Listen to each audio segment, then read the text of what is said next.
of course, sadness, but again, with gratitude to the Almighty God that He lived a good life, served His people, fought the injustice of our country, and today people are beginning to appreciate what they fought for. That we have to fight for injustice, fight for peace, and fight for a society where our children will live happy and their talent and efforts will match up the opportunity.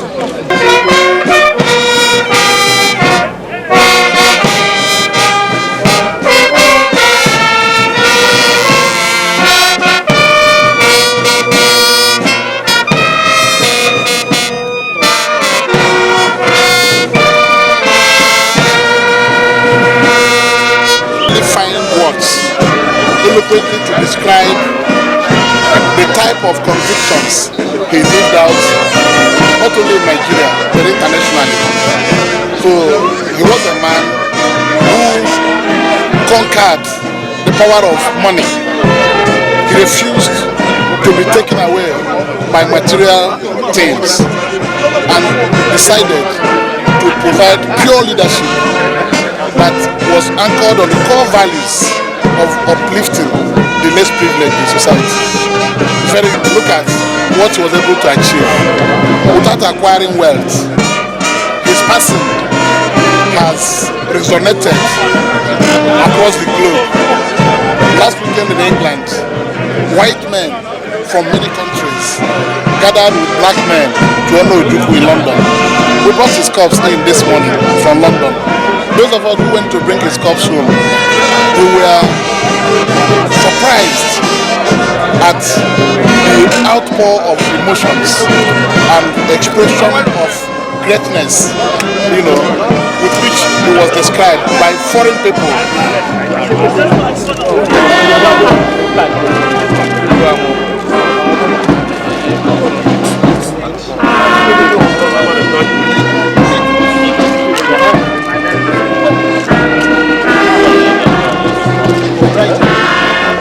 Stand up.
Bless the body of Chukwuemeka Odimegwu Ojukwu with the holy water that becomes his own baptism.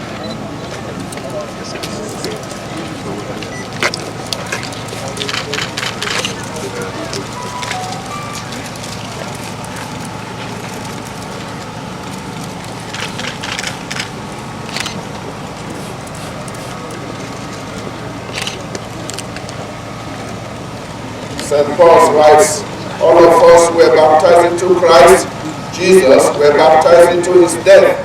By baptism unto death, we were buried together with him, so that just as Christ was raised from the dead by the glory of the Father, we too might live a new life.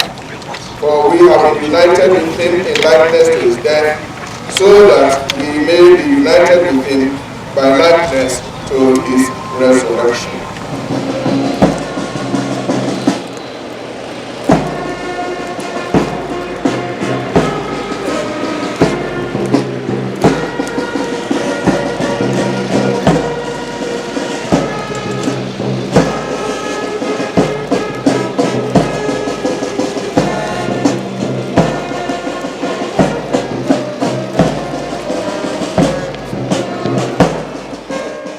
Nigerian who has served this nation for a long, long time.